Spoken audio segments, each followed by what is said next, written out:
Welcome to the Grow Renaissance podcast. Let's nourish the world.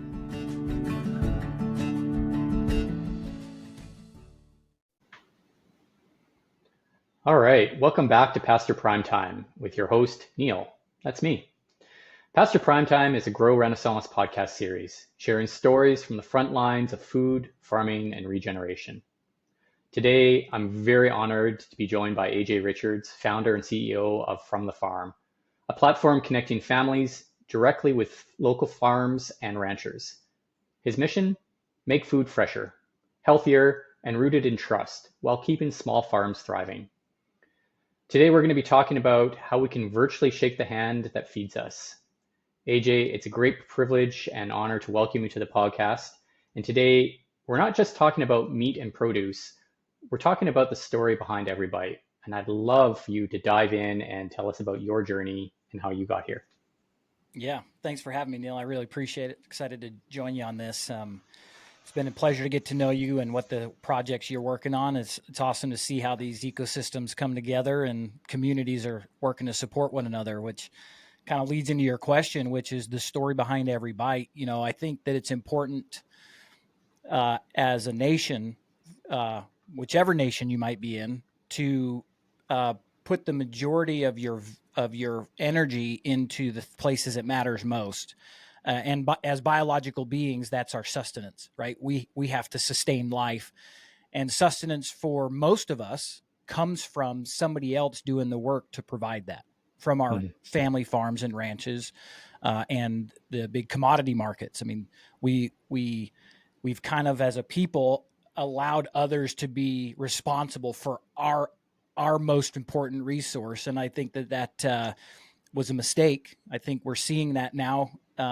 As a people, that we probably should have paid more attention to what was going on with that important resource.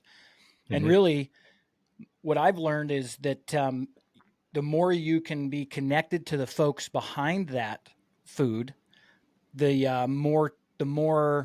healthier you'll be, the more trust you'll have, the more internal peace you'll have, knowing that you have those folks that are doing that hard work and you've built a relationship or built that bond.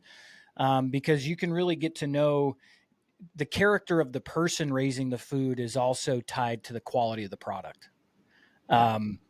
Somebody that's producing food and really understands the downstream of what they're producing, it's going to land on a family's plate, and that plate is what that family is hoping is going to nourish their bodies to do the things that matter to them. And so people of high moral character, they're going to take a lot of time and energy to make sure that they're proud of it, right? We kind of have a saying in our campaign video that these family farms are not hiding behind a giant corporate label. It's their family's name on that label, right? It's their family's ranch. And so if you just look at that from the amount of care, I mean, think about it even for yourself. If you're listening, if you're putting your name on it, you're gonna have a different view of how that product, whatever it is produced, because it's your name. But if you're just sending it out the door and there's 5 other hands involved before it gets there, I did my job, it's gone, right? And so those stories, I think, really matter. That's why our slogan is "Shake the hand that feeds you," because that matters when you can shake that person's hand, whether it's digitally or in person, which is the ideal path, but we've got a lot of regrowth to do to make that viable nationally. But when you have that direct connection, I think it does far more than just feed the body. It also feeds the soul. I just speak for myself. In our house, we're about 80 to 90% to the point where the food we consume, both in our pantry and in our refrigerator, come from the people we know. And then when we bless our food, sit down at dinner and we bless the food and we thank the hands that prepared it, we actually have a visual in our minds of the hands that grew it. And there's a level of connection there that I didn't experience until we focused on that as an important aspect. So, yeah, it's so true. It really is, to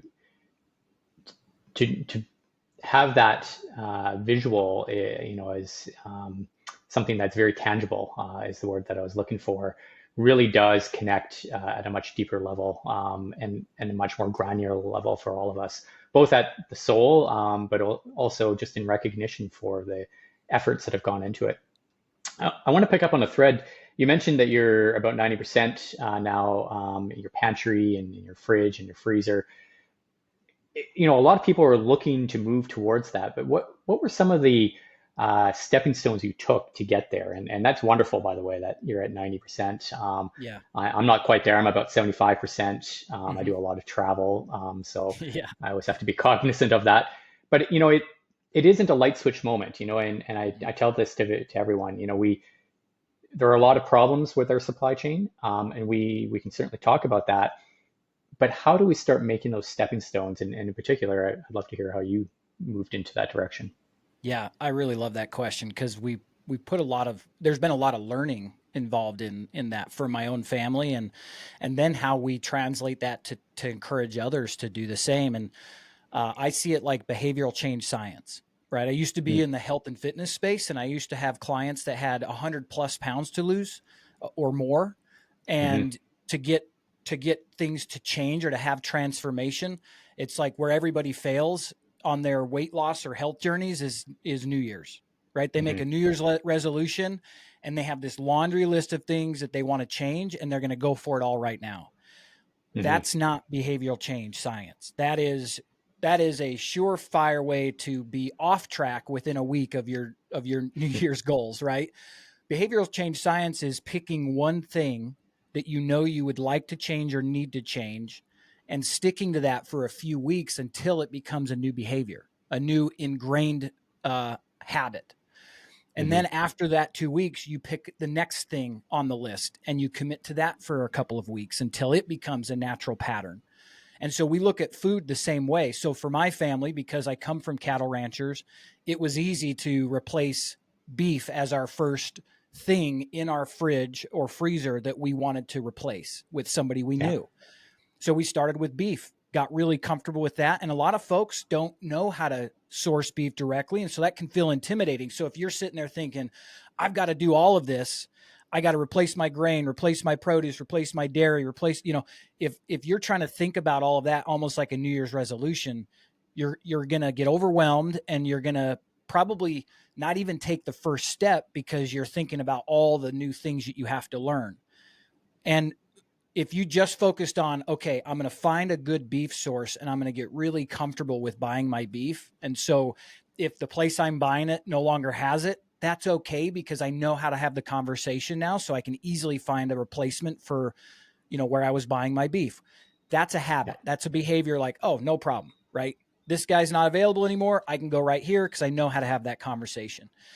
If you just pick one item in your pantry or your refrigerator, and I would say make it easy. Find the industry, I guess, the ag industry that's closer to home. You may live somewhere where produce is a lot more prevalent than beef. Mhm. Just as an example. So start with your Totally. produce because it's the lowest hanging fruit for where you live. Maybe it's grain, maybe it's raw dairy. Just pick one of those, get really comfortable with having that as the replacement item. And then after you're good with that, add the next thing and build on that over time. That's what we did. And then all of a sudden it's like, oh man, most of this food we know where it comes from. So that's Yeah. that's what I recommend is for people to consider it as behavioral change. You're trying to change a habit and a behavior, and there's a lot of learning to be done on the consumer side to be able to source direct. What volumes it comes in, why is the pricing different than what am I getting out of this nutrient dense meat that I wasn't getting out of the $5 a pound grocery store ground beef. What's the difference? There's a lot to learn there and educate yourself on, but it's worth that for consumers because again, food is your most important need. So it's Yeah. something worth dedicating time to learn. Yeah. I love that. I and you might find this true. I often say to people, don't hesitate to ask your farmer too. They Right. will probably be able to educate you. So if you're getting meat from a rancher, ask them where they get their produce. They might even have some, or where are they getting their eggs? Are they connected to a dairy somehow?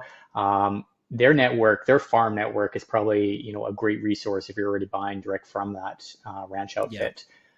And I definitely. think on the other side, and this is something that I really commend from the farm about is, what is the difference between wet weight and dry weight and hanging weight, and what are all the different cuts you get? And I'm just talking about meat right now, and we can go into a lot of our food, and there's the technicalities of all of it. Um, but asking the questions, and it's going to look a little bit different to what your body needs, right? And so don't think about it as a one size fits all question hit list.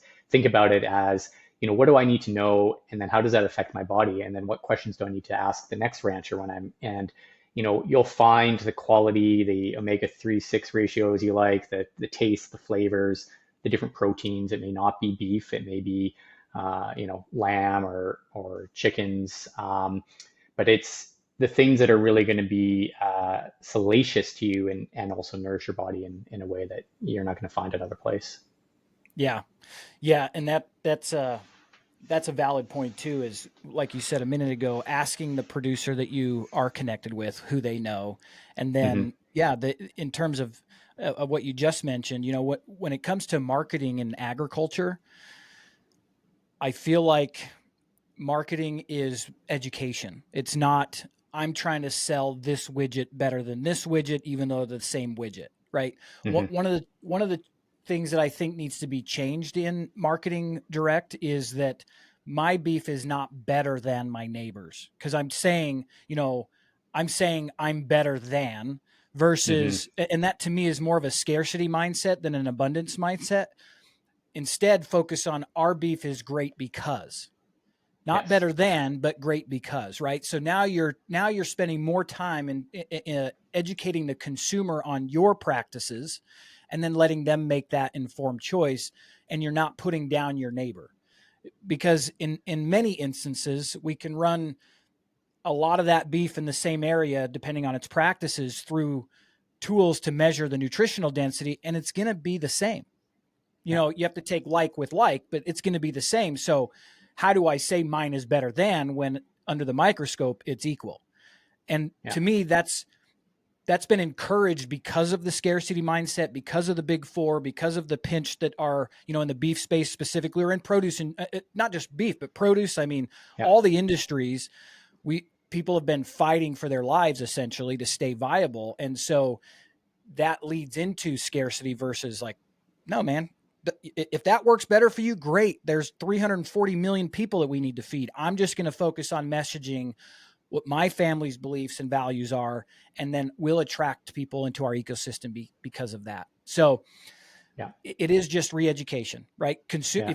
If you're trying to sell beef shares, they have no idea what you're talking about. So educate them on what a beef share is, and what cuts come from that, and what the aging process might be, and the benefits of dry aging versus wet aging, or what the distinctions there are. That's Yeah. education.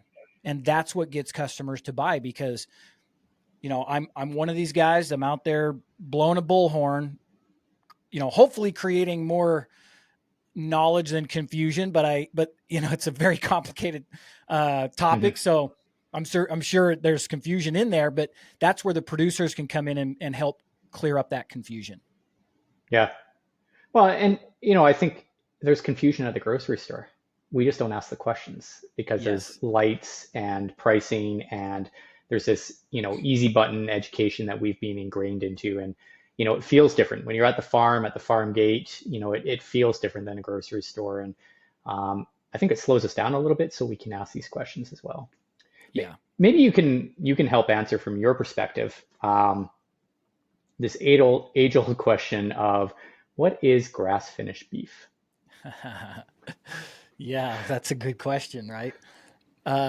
Grass finished beef depends on who's paying for the label, I guess. But Mm.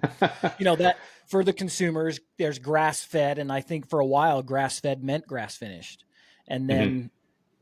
then through certain methods it was now changed that, well, grass fed just means it's on grass for a certain period of its life, which is every animal.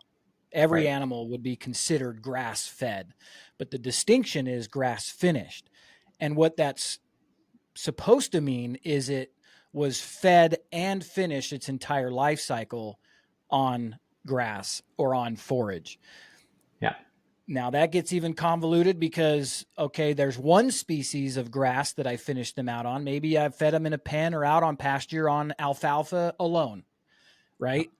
Well, that's one single source of forage and nutrition for that animal, which will affect the nutritional quality when it's measured. You get into the more diverse, species of diverse species of grasses finishing in the regenerative space where they're looking to say, hey, I don't want to finish it on grass with just alfalfa. How many additional species of forage can we get into their diet? And then you start seeing the value of that in the nutritional density because of it's just like us as humans. If all I ate was cabbage or broccoli, I'm going to exhibit somebody who's only eating broccoli. Right. And that's a super simple, dumbed down sort of analogy, but that's what we're looking at. So again, back to the question about education. This is what consumers don't know. Like I bought grass-fed beef. Okay. Was it grass finished? Well, actually, I don't know. It was just grass-fed, and they might find out it was given corn or grain for the last few months. A lot of people won't care. And that's that's where really my belief is informed choice. Producers, do what you do, be transparent and clear in what you're doing, but make that clear to the consumer so the consumer can make the informed choice. That's what should be, right? And keep it simple. I fully agree. And I even think it goes further than that, which is what we're all really asking is, does this have chemistry that's going to hurt me? And so, I know ranchers and producers that bring their cattle into a finishing lot, I call it, and they're feeding them grass and forage directly from their fields that they've grown. They haven't used any chemistry, and it was just before loading on trailer, before going to a slaughter facility.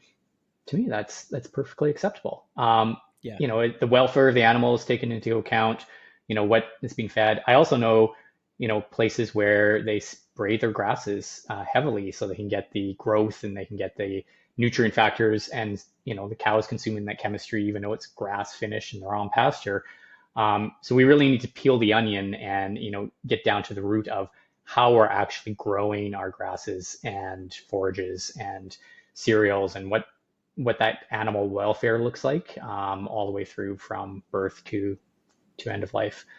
And that's just one protein, right? And that could be said for any protein, really. I'm really encouraged actually by some of the perennial mixed cover crops that are coming out right now in terms of the nutrient factor for some of the livestock in particular. It's really exciting. There's a couple of trials going on in Canada and the US that I'm involved with, and very excited about that. Yeah, that's awesome. Yeah, perennials is where we should put a lot of our effort, right? So we're not wasting all the time and resources to have to replant and totally and all of those things. Yeah. It really is about not just creating efficiencies, but creating that resilience for the producer's balance sheet, and so that they can spend more time on the preparation, the education, the connection with consumers, whatever level that looks like. And that to me is when we're starting to gain the opportunity for a producer to leave their ranch for a period of time to interact with consumers. We know we've created a resilient system that's kind of, on that autopilot or the automation that is doing the right things. Right. And that's cool to me. Yeah, absolutely. Yeah. Yeah, that's great. And I think that, producers have been taught to produce the way they have. And this is how it's always been done. The 7 worst words in any industry is this is how it's always been done, because it closes you off to opportunity. But I don't think that the answer is to force producers into any method, right? Because who likes to be forced to do anything? Nobody does. But it has to be done. Instead, it should be done through example, right? Yeah. Your neighbor farmer or your neighbor rancher that's doing regenerative practices is going to be more likely to influence his neighbor that's not doing regenerative practices than somebody like you or I walking up for the first time and saying, hey, you should do this. Like Yeah. that's an immediate ego threat. Is like, wait a minute. Totally. I don't know you. You don't know me. You have no idea what I'm up to or what my land is like or the context, blah, blah, blah, all the things. So who are you to tell me what I should do? And especially when they have a lot of influences from, land grant universities and chemical organizations that have funded their training. You have to understand that you're also pushing back against all these folks that have built their trust over time. For better or worse, they've developed a relationship. And so you're now threatening a relationship that they maybe have felt comfortable with, and you're just not going to get any success. I've talked to organizations that are like, we're just going to mandate this. I'm like, are you shitting me? Yeah. You know I'm a Bundy, right? I come from the Bundys. You know what happens when you try to mandate things versus invite them to be a part of it? Yeah. You're going to get and it's not just my family. I dare to say that the reason that America is still free is because we have this thread of Western values that we're willing to live and die for, right? That's one thing that has held back the tide of globalism since COVID in our country. Is there's a solid core group of patriots, and many of them are in the ag space. They've been fighting for these ways of life for decades.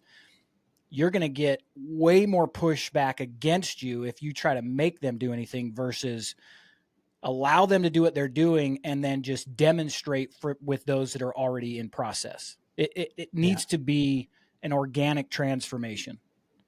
Absolutely.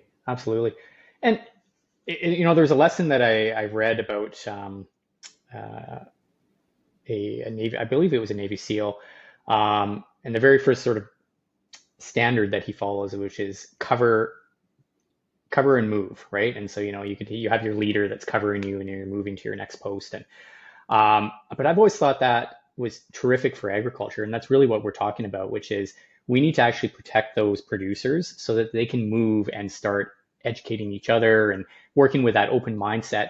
But if we're not protecting them, they're not going to want to move, no matter how much we've given them the opportunity to.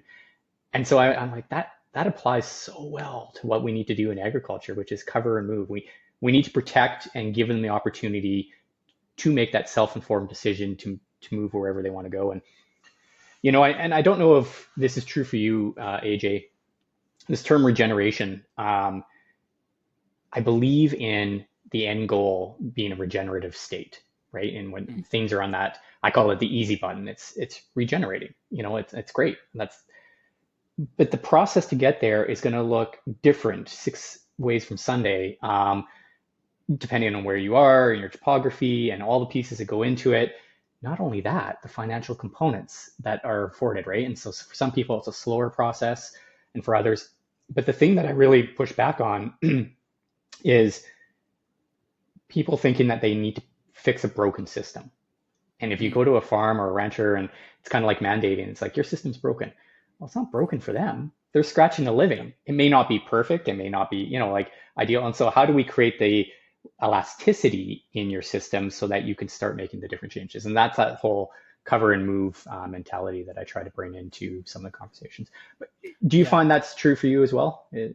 Yeah, 100%. I mean, that's really what we're trying to do on From the Farm is, we believe that we need a competitive marketplace. We've felt that way for a long time, and we've talked to hundreds of producers that have said the exact same thing. We need a competitive marketplace. And that, for us, trying to accomplish what we're doing at From the Farm is the covering. Okay, cool. We'll go and build this system to cover you while you make the transition, right? You may not be, you may only be selling into the commodity market. And right now that's great. Everybody knows it's real great right now at the auction. But in the back of everybody's mind that's been around for, more than a decade, they're waiting for the bottom to drop out. Like, it's good right now, but when's it going to fall? And maybe we won't see it fall because of the inventories, but that's still back there. That's still the knowledge. There's an 8 to 12 year swing, and the bottom drops out, and we lose a bunch more ranchers, and then things get good again, and then it drops. I mean, it's just peaks and valleys. And so we're trying to cover our producers and build that off ramp so they can say, okay, cool. I don't need to sell everything to auction this year. I can hold back 10% and go direct to consumer. You know, obviously that depends on the size of your operation, but if we can build a marketplace where people know, like, this is where we can shake the hand that feeds us, then that producer can start making those plans. You know, their operation, if you're a cow-calf guy and you sell 400 weights, 600 weights at auction, your entire operation is built for that. Now you're telling me I've got to do retail cuts, do boxes, have some inventory, store it, and maybe I'm going to have buyers. Where right now I can take these cows to the auction and get, you know, $3,000 a head for something that I might have got $1,100 for 2 years ago. You know, so you're telling me maybe, whereas this is the guaranteed. So to your point, if we don't cover down for them and build these systems for them to move into, somebody has to lead. Right. Somebody has to build that and do it with integrity and then invite them to be a part of that. But having the momentum there for them to make those considerations. Yeah, absolutely. I agree. And I think that's why you and I are doing what we're doing, right? Is really we're putting those systems, those rails in place and, you know, supporting them for whatever that looks like. And also getting them to think a little bit different. You know, I've talked to a lot of ranchers in particular as of late about open source mindset. And they're like, what are you talking about? And so it's a term very, and you would understand, you know, you've built a technology platform that is, you know, part of that covering and providing opportunities. Open source is an ability to share information freely, right? Without having to monetize it, without having to, you know, always what's in it for me. But when you talk to producers, this open source mindset doesn't come easily, you know, very guarded, and because things get used against them, you know, and the constraints. I'd be very curious to hear your thoughts on, you know, some of those constraints that you feel, you know, we need to be pushing back on a little bit faster than others. So maybe I'll just toss that over to you. Yeah. For me, what I've learned through my life is when I've had mentors bring different definitions or distinctions to certain stuck mindsets. The mindset stuck because I don't have a definition for it. So it's just my automatic operating, you know, machine in my head. But then a mentor can give me some ideas to consider that is almost an upgrade to that operating system. And so in this particular case, I've learned that a real conversation around what abundance versus scarcity means, and how, even more specifically, how that's tied to epigenetics. So there's the definition, right? So I have this view of the world that I have to do what works for me, and I have to focus on me and my family, and it's not open source. It's right here. Well, that comes from decades of epigenetics. And for those that don't know, epigenetics is like your genetics is what makes you look like you look physically, your DNA, what gets handed down from parents. But there's this other thing that gets handed down from your parents, and that's your environmental genetics, essentially, or your what your family has dealt with over decades and what that becomes to mean for them. And in a lot of cases, in most cases in agriculture, it's a scarcity mindset because of the lack of abundance, right? For decades, it's been a fight to stay viable.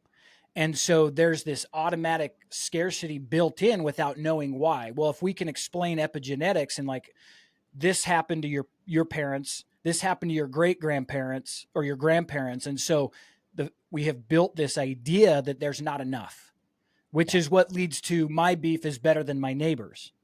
That's right. Instead of, if we have a mindset of abundance, if we understand how our epigenetics led us to see what we see, but we can question that, maybe that's not true. It was just handed down. I now have a new opening or for a new perspective of, oh, okay, there isn't scarcity. There's 340 million people to feed. Our inventories are super low, which means there is plenty of consumers for me. So there is no scarcity. There's an abundance. Now, from that perspective, how do I change my messaging? How do I change even the way I interact with people, right? If I'm closed off because I'm worried about scarcity, I may miss opportunities to thrive just because without knowing it, I'm closed off. Versus if I can understand those things and open myself up, I may be having conversations daily that I didn't even realize were there to serve me. And I can free up that scarcity mindset. Yeah, I love that. And we really should be leaning into that abundance mindset more. It's, it's a term I know you and I've talked about it in the past, and it, kind of ups and downs, but it reminds me a little bit of what you just said about us as producers waiting for the shoe to drop on the market price, right? It's great right now in the cattle industry in terms of pricing, but there was a time where, you couldn't give a heifer away for $5. And I think what it also does, if we can get into that abundance mindset, it will ask us to look at what we're currently doing. And so what breeds do we have? What actual genetics are part of, raising cattle in northern states versus southern states? What does, a quality Wagyu meat look like in comparison to, a Brangus, a Brahman Angus, and why would you want to get, these different meat qualities in different places? Those are the questions I don't hear enough of. We talk about them, but it typically comes back to market space and that scarcity mindset. So it's a good reminder there, AJ. Yeah. Something else that I find that is really constraining the market space, and I am going to open this can of worms here. Environmental credits, call it carbon, methane, carbon. And we've been talking a lot about ranchers, producers, livestock in particular. How do you think that's impacting or negatively or positively in that market space specifically? Well, I think foundationally, I agree with what Jim Mundorf from Lonesome Land says, which is right off the bat, it's a lie agreed upon, right? So the fact that cows are causing problems for our environment, first and foremost, is just a lie. Now, right. Maybe depending on the management style, 100,000 head in a concentrated feedlot, yeah, you're going to see some negative environmental impacts from cows, but it's not the cow. It's how they're being kept, right? So first and foremost, environmental credits are just becoming a lie agreed upon because we shouldn't even be discussing that in the first place, right? If you raise cattle on pasture and you're regenerating the deserts, you're going to capture the carbon you need naturally anyway, and the credit should just be in the value in the nutritional density of the meat, not some made up credit on impact, but the credit is when the human eats it, that credit is they have a long, fulfilling, healthy life. Love it. So I love that. That's kind of the first and foremost. The secondary to that is who gets to control that? Who's determining what you can and can't have? One of my big concerns, and it's just a theory. I don't know this to be true, but let's say Microsoft contracts all these ranches under some sort of carbon credit program. And then we get a new administration, and now global warming and climate change is the primary scare tactic. And all of a sudden Microsoft comes and says, hey, according to our scientists, you now need to rest that ground for 10 years to sequester the amount of carbon that you need to do that. And so, what typically happens is you find this new economic driver for your operation, and then your operation grows to meet that revenue coming in. So you take that carbon credit revenue, and now they tell you have to rest your ground for longer than you anticipated because of their scientists, and you're stuck because you need that carbon credit, and now you're stuck between a rock and a hard place, right?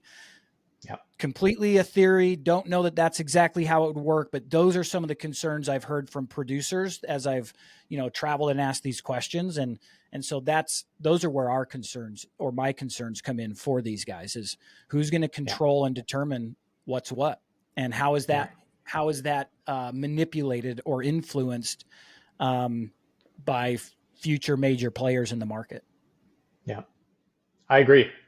And I think that operating system, environmental credits as a whole, great vision, very poor execution, too many intermediaries, self-proclaimed leaders, and it all just needs to be folded up and put on a bookshelf. We really need to, look at the things that we're working and ditch the rest and create new sandboxes around how we're actually supporting. And the whole idea and the whole premise was, how do we get more dollars back into the producer's hands so they can continue to do good for stewarding the land and producing better quality food? whether Yeah. you're growing or raising it. We've missed that.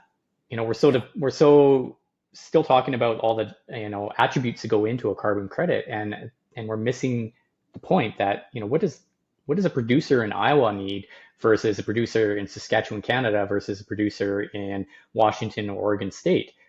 Very, very, very different in terms of their needs. And so how do we better support them? And then you get into that confusion of insetting, the product has a rider, this credit or attribute that goes along with it that says, this product is healthier because of X, Y, and Z. Again, we're missing the mark because it's still a one recipe fits all kind of scenario, even though we're trying to get a little more customized. But really, I think, and please push back on me if you have a different thought here, I think we should just get rid of it altogether and just have, the supply chain that is actually just putting money in producers' pockets through a mechanism of quantification of actual good quality nutrient dense products, or a percentage of your operation that is going direct to consumer, which means the supply chain will also need to start to change. To a degree, we need some sort of supply chain in there. But I'd love to reward farmers to say 30% of my operations direct to consumer, and I'm getting rewarded because of that. Yeah. Not because I'm choosing and it's a tough battle because I want to do better for my neighbors, but because I get rewarded for it as a part of my operational plan. I think that would be wonderful. Yeah, I agree. I think that would make a lot more sense. I heard one producer saying, and I liked his take. He said, Microsoft is buying our carbon credits to offset their emissions.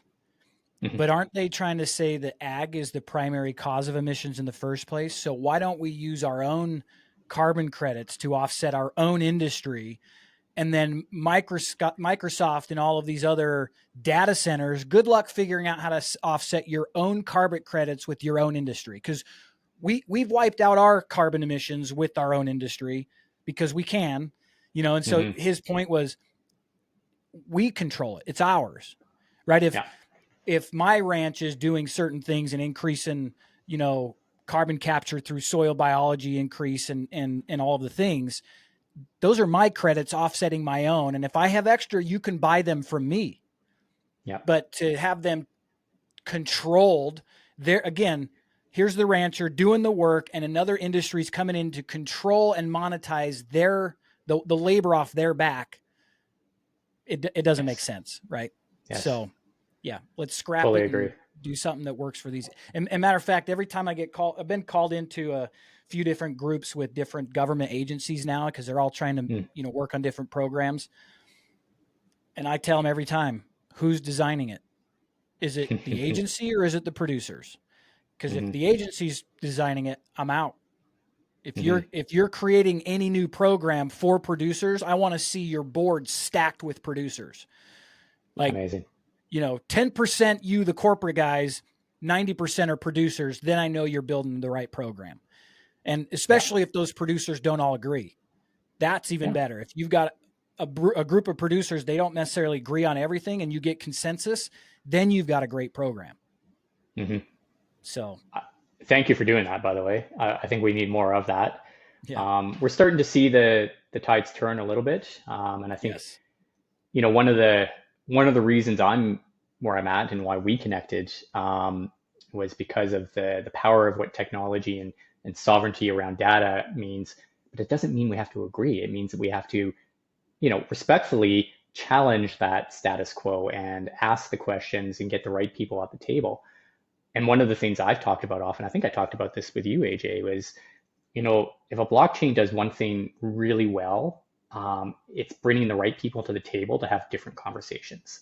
We're flipping the script on how we interact, whether it's supply chain, distribution, consumer, and the producers, right? And the agencies are going to come into that play as well. But because no one except for the producer should own their own data, it means we can have different conversations, and that's what we need. Because we need to create a new system. That operating system as a whole needs a reboot, and not just a reboot. It just needs a whole new operating system to supersede it. Yeah, right. Exactly. That's exactly right. I mean, even there's a lot of good technologies that are around there, but the way they're being delivered doesn't give the producer the control, right? It's like like radio collars. I think radio collars are incredible and should absolutely be utilized on public land, because now you can rotationally graze your cattle without having to do the cross fences out on a massive, multi-hundred thousand acre paddock and move them much more efficiently. But because it's not being handed over to them to control the technology, they're like, I don't want you knowing where my cows are. So again, great tool, but if they can't control and privatize that data, they're out. Yeah. So 100%. to your point about open sourcing, if you built the technology, you need to build it with the consideration of what the producers want, which is control of their operation. They're tired of other people controlling their operation. So if you build those radio collars, you should have an option for them to lock off that data where they're the only ones that have access to it. And then you'll build more consensus because they're like, okay, it's mine. Yeah. But when you tell me, oh, we're all going to have access to know where your cows are, how they're moving, all the things, they're like, wait. The last thing I want is more people with their nose in my business. Yeah. Now, you're going to find others who have a different mindset. And they're like, I want to share this because I want them to see the impact that's happening and how the benefit is happening. But again, it's an invitation, not a directive. And still, if the producer owned his data and decided to share it, it gives control, right? And then we start getting into, well, I can share it, but no one's taking it and no one's going to use it against me and no one's going to manipulate it and no one's going to, but I'll share it because I'll be transparent. And I don't know a farmer that doesn't want to be transparent about what's actually going on. They just don't want it used against them or monetized without their knowledge base or, all the stuff that we see happening. Yeah. And because those companies, like those companies are going to find a way to monetize the data, right? Mm-hmm. And the monetization is the value that was created by that producer. Yeah. Like, you made the technology, you made the radio collars, but if those are sitting on a shelf, not on cattle or any livestock, they're worthless. That's right. And so you're providing this tool. If the producer can benefit in the value of the data, like you said, and I agree, if it's my data and there's a company that would like to buy that data from me and I feel like I can trust them and what they're doing with it, but I'm going to participate in the sale of that data, you're going to get a lot more buy-in. And of course, the company that developed it, they need something for it too. So it should be some sort of a partnership, but it still should be the decision of the producer on who it's shared with, and they need to participate in the sale of that. Absolutely. One of the things, and you know this to be very true, having grown up in the ranch industry within the American borders, is the amount of information that needs to be reported to the government. And so, you can go into NOAA, you can go into numerous different platforms, and I could drill down to your farm and say, well, you've got this many silos and you've got, these tractors on lease and you've got this grain rotation and I've got historical. And then you go to other parts of the world where, it's tough for me to, even get a Google Earth, historical backtrack because, it's just not an area that's had a lot of reporting, a lot of visualization. And it always shocks me, when we think about the amount of data that we're already sharing freely-ish with these agencies, and what other people are doing, and a little bit of that is similar in Canada. The amount of farm reps that come rocking up the farm driveway because they've already done their homework and being like, oh, well, you grew this crop last year and you put this down and here are your inputs and this is what you had for gypsum, and that's scary that you know that much about my operation. And so how do I control that? And where did you get that information? And who gave you the authority to take that information? And, who's interpreting that information is typically where I go. Totally. Something needs to happen there. I just heard this to kind of your point there and the value of finding a way to make this work so people want to participate. A restaurant, I can't remember the name. They do burritos and stuff like that. Well, there was an outbreak of salmonella or something like that. And so they traced it back to, they said, oh, well, we bought these from a tomato farm. They found out it was the tomatoes. And they said, okay, the tomatoes we bought them from Florida. And so because of that, it led to a $20 billion destruction of the tomatoes. And then further investigation discovered that it wasn't bought from Florida.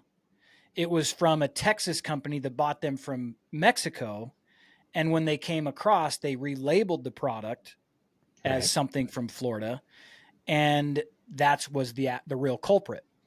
Yeah. Now, if there's traceability, right, and on a advanced technology, because the government systems are antiquated, you could have gone right to the exact source of where it was grown without having to destroy $20 billion of tomatoes that they were just the innocent bystander that got caught up in it because of poor label laws and people trying to circumvent the system. Yeah. That's a huge loss. And if we can, those farmers, I'll bet you if you go to them now and say, hey, do you want to attach this? Because then we'll know every tomato from which field, almost which plant, so that if there's ever a problem, you're not blamed in destroying $20 billion of inventory. You can say, nope, it's not ours. Here's all the data of the supply chain. Like that's where, when I heard that story yesterday, I was like, oh yeah, totally. Like the projects that, you're involved with Farm Tracer, I can absolutely see how source verified start to finish could save people a lot of headache and a lot of worry. I mean, we hear recalls happening constantly, right? Totally. And if you can really pinpoint the exact source through better open source data, you're going to save a lot of people a lot of headache. Absolutely. And our communities, we talk about abundance, but we talk about abundance with resiliency. And so abundance should equal resiliency. And so when there's issues, we're not devastating a whole market space. We're singulating, we're going, okay, here's an issue. How do we mitigate with the least amount of impact? We saw that happen in the citrus industry in Florida not long ago. We've seen that all over the place. And it's unfortunate when, it's broad stroke. I get it from the health perspective, but man, it has a huge impact on our resiliency. And to some degree, it's us not asking enough questions as consumers, as producers, going, wait a second, it's not all of us in this region. Is unfortunate, and it happens. We're growing things, and Mother Nature and pests and disease and pressure happens. But we can be a lot more detailed and granular about where it actually came from and how it how it's affected and how widespread that looks. The poultry incident, the bird flu that just happened. And the domino effects. I was talking to some producers in Missouri whose major market space was feed for chickens in Arkansas, and unfortunately, the bird flu. Most of them had to be called, and all of a sudden they're sitting on grain in their bins now and going, well, we've got no market. We didn't think about it, for so long we had it going well. And so we forget about these resilient factors. How do we ensure that we've got a little bit of insulation if, at the bottom of the barrel, drops in one of your enterprises that you're operating, but we still have a resilience factor. Yeah. And that's where I think in the resilience side, that's where I think the more we decentralize, the more resilient we become.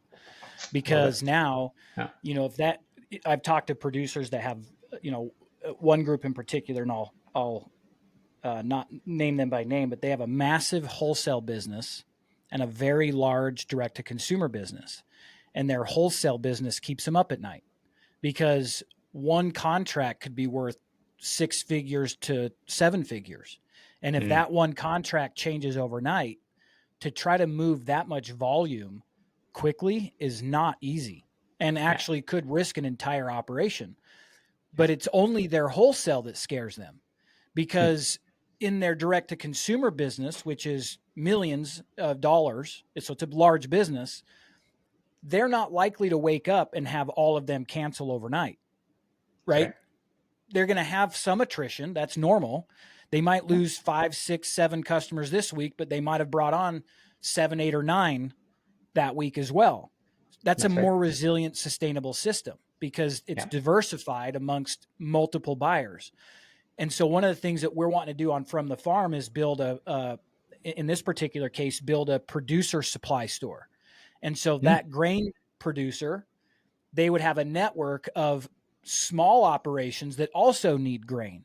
And in the event they had this major breakdown, they could say, hey, we're flush with feed. Here's our prices. And now instead of sitting on it and trying to scramble, they've got a network, a decentralized network of producers that are looking to source different feeds or different, even livestock or whatever for their own operations, but it's decentralized and it's producer to producer, not producer to broker to producer.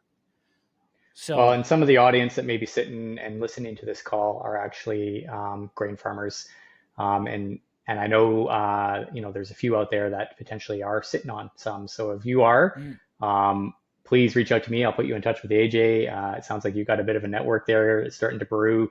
Love to connect the dots here and use our collective relationship and what we're doing from the farm and grow to help continue to thread the needle and support some of these grain producers that are in that exact position. And so if you're listening, reach out. Yeah, please do. Wonderful. Hey, I have two questions, and then we'll start wrapping up here. The first question is, if you were to give advice to somebody that wanted to start farming, whatever that looked like, what would your advice be? Where would you start, and what kind of scale would you start at? Yeah. I would first start by asking them what kind of lifestyle they want to have. Because if they're new, they may not have a clue of what it looks like to be a producer, right? If you want an off season, you're probably going to grow vegetables.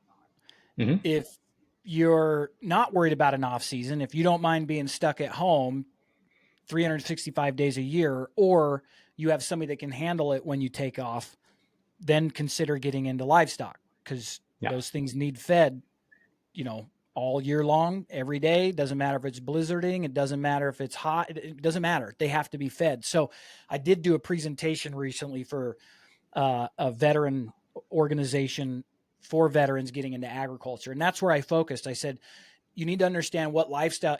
I want to be into food production. We moved to our little homestead, got into goats right away, didn't work. Got into beef right away, didn't work. Got into some other things.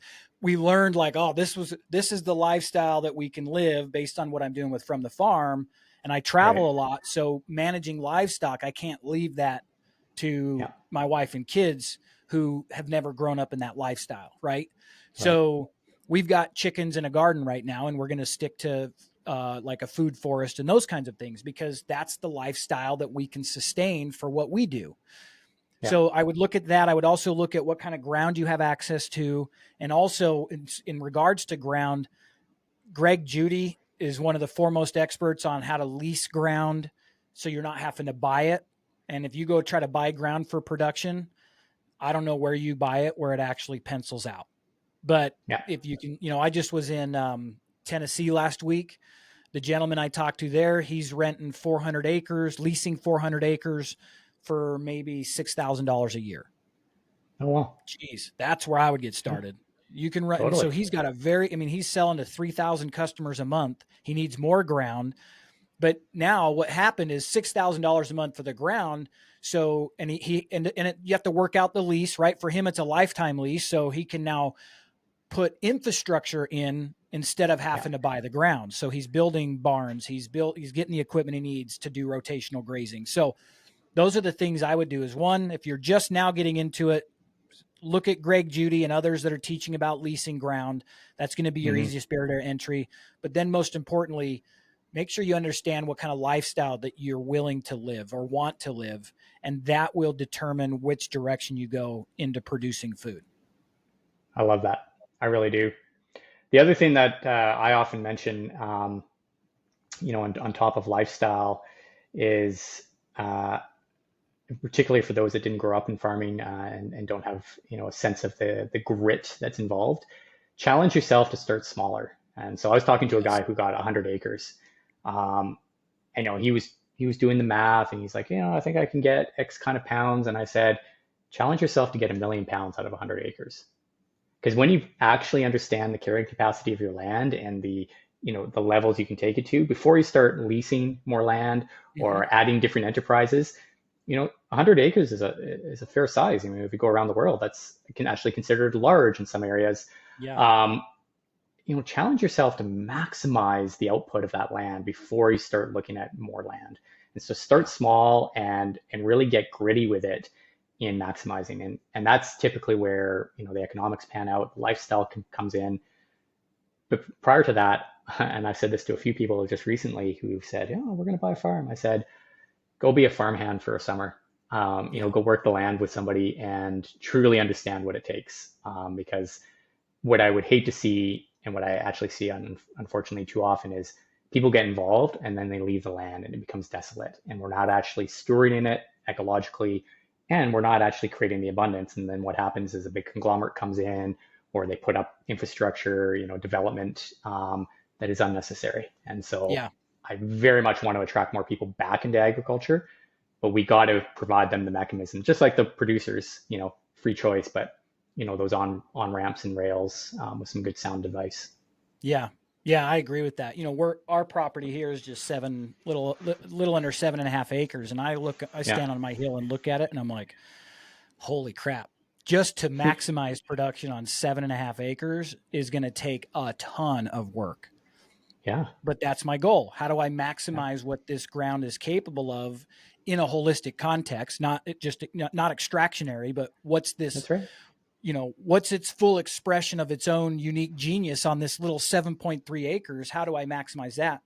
I got my work cut out for me for decades. And in fact, I've met producers that have a more stable, I'm not going to say higher revenue, because depending on the season, but I've met producers with more stable revenue on small acreage because they've diversified the species, right? They're doing rotation with some cattle and chickens and pigs and lambs and garden on a smaller acreage that's more financially stable for relative to its size than somebody with 100 times that amount of land that is subject to the peaks and valleys of the marketplace. Yeah. So you're making my heart sing. I mean, I spend a lot of time talking about that diversity, small acre diversity, before you get to production size, which is sort of the next step up. But I don't really think there's an in between. I think it's sort of small, maximize capacity, and then you have that production mentality, and those are the two kinds of schools of thought. But it's the small farms that really create the resiliency within our communities, our neighbors and our family and our states and our counties, counties and then states. And so that's really where I like to focus, which is, teaching people to have that diversity, and it's key. It's very much key. Yeah, and I agree. I think the best outcome, if I could wave a magic wand, it would almost be, the homesteading movement again, from back in the day when they made that available, and it would be families working on small acreage. So now you circumvent the need for foreign labor because I've got my family to help me run this. My cousins all have large families. They all ranch together. They've got wholesome, amazing families because that's what they do together. They were all raised on the ranch. They now have kids that are on the ranch. And so they don't need a whole lot of outside labor, if any, because they handle it within the family, but they've got the ground proportionately to the ability of that family to manage. Right. Yeah. And if we were to do that across the nation, you would have a lot more resiliency because they've got their workforce, they've got the ground they can handle on their own. They're doing the diversity of species that's putting more food into the local supply chain. We can't get away from the corporate system that we have. We've just been in there for so long. We're talking, we would have to see 20 years of work before that was even changed. So I'm not advocating necessarily for that because we would probably see famine if we were just like, we're done with that system. Let's do a new. We can't do that. But we do know that what we've been doing hasn't worked, or it worked up until it didn't. And so we now have the awareness that we need to do it differently. And I think different means small acreage families running it. Yes, 100%. There couldn't be a better time in history, in my opinion, We have the technology, we have the knowledge base, and we have the capacity to start making those changes. We knew centralization was needed after the world wars, really is where I sort of pick up the thread. But we hit that tipping point, if you've read Malcolm Gladwell's book, the tipping point, we hit that. We hit that in the 80s, if you actually, Yeah. and we've just been coasting in this mediocre model of what we currently have today, which is what we know as our conventional food supply chain system. Yeah. And it just continues to deteriorate. And yet we've got the best technology, great brains, capacity, knowledge base, and the ability to really get back to this homesteading mindset and growing food for ourselves first and our families, and then growing food for our neighbor, and then expanding out, starting to change and shift our dependency on the supply chain. And yes, you're absolutely right. We're not getting away. It's not a light switch moment, going from dark to black or black to white.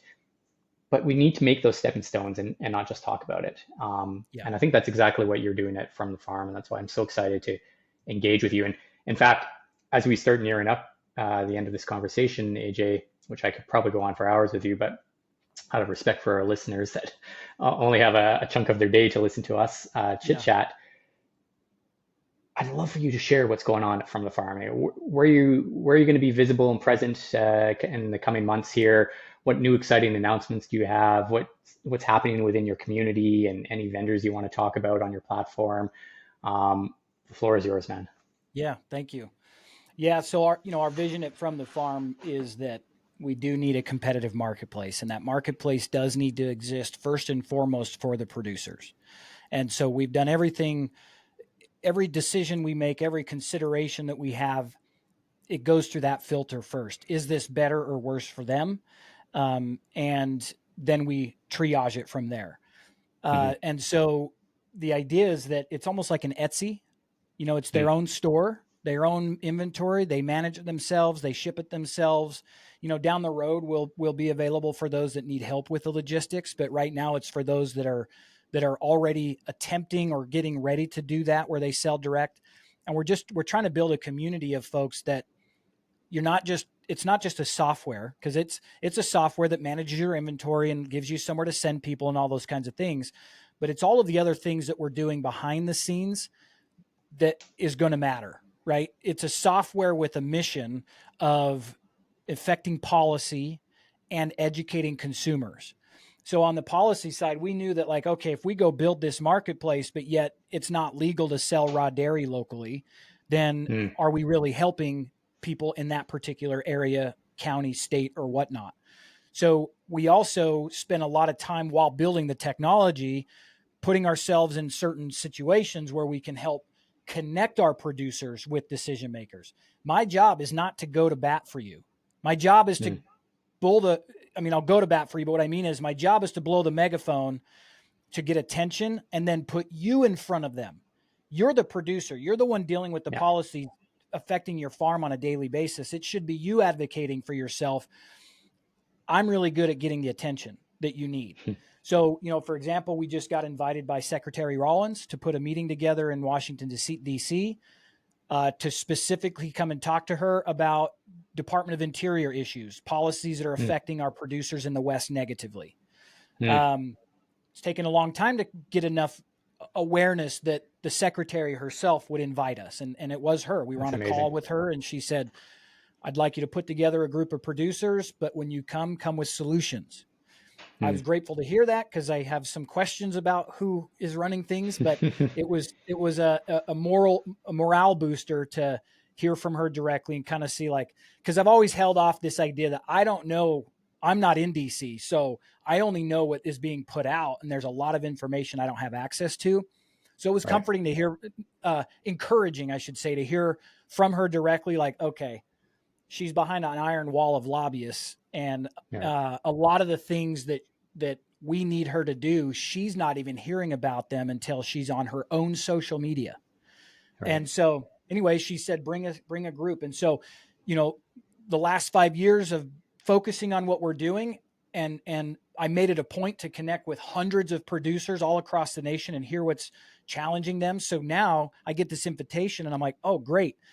I already have the 5 people in my head that would be perfect to go speak to her. And these are the cattlemen. It's not me. I'm not going to show up and fight the fight. My job is to get you over the bullseye, and it's the producer that's going to help you hit the bullseye. And one of those folks happens to be an attorney who raises livestock on the public lands and has fought public land cases in court. And he's in our, and I'm like, hey, this is your world, man. Can I hand this off to you? Here's the numbers of the guys that we need to talk to. And then you put this together and we go meet with her and do the solution. So as an example, right, we're here to help as many places as we can to affect this in all areas. Technology is where we start so that we give you a place to put your stuff out there, and we try to drive traffic so that you're not the only one trying to sell your product. Ultimately, our goal is that just by being in from the farm, you're selling. Our goal is that From the Farm becomes known as Airbnb. Somebody thinks I want local food. They go to From the Farm. They connect directly with you.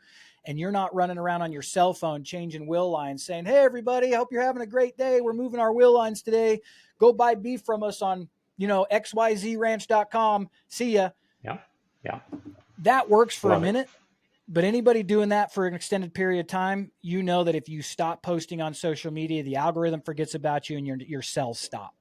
So we're trying to gradually replace that additional input of labor to be viable to sell direct with the things that we're doing. And so we're here to take it on as everywhere we can.